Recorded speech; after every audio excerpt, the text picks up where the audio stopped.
Today's hymn story is an invitation to prayer.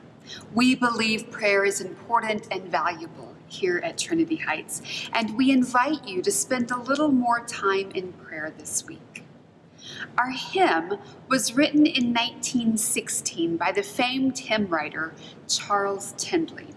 Tindley was an African-American Methodist pastor. He was not a slave, but after his mother passed away, his father had to hire him out to help pay the bills. They later moved from Maryland to Philadelphia, where Charles attended school at night. He never graduated from college or from seminary, but he read and acquired more than 8,000 books in his lifetime. Tindley was a janitor who became the pastor of what would be known as Bainbridge Street Methodist Episcopal Church.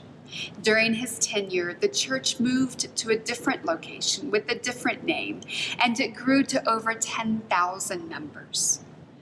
This hymn that he penned captures the response to the social conditions of the time. Unemployment was high among African Americans who had migrated from the South and found that they competed for jobs with the immigrants from overseas.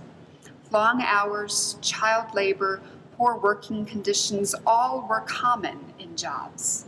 In the midst of the social struggles, Charles Tindley invites the listener to leave it there. You may not have money. You may not have your health. You may not have your youth anymore, but God will listen and God will go with you to the end.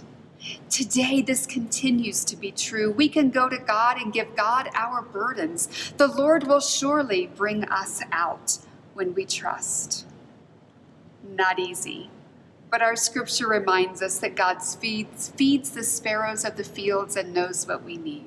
Scripture reminds us that Jesus knows the pain that we feel. Scripture tells us that God will never leave us nor forsake us.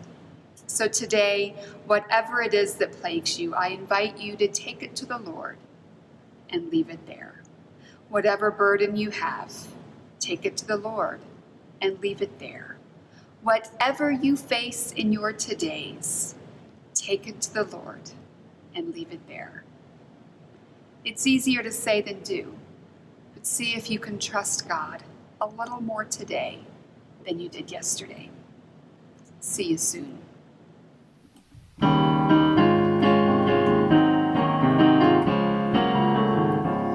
If the world from you withhold of its silver and its gold, and you have to get along with meager fare, just remember in his word how he feeds the little bird. Take your burden to the Lord and leave it there. Leave it there.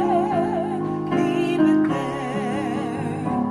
Take your burden to the Lord and leave it there. If you trust and never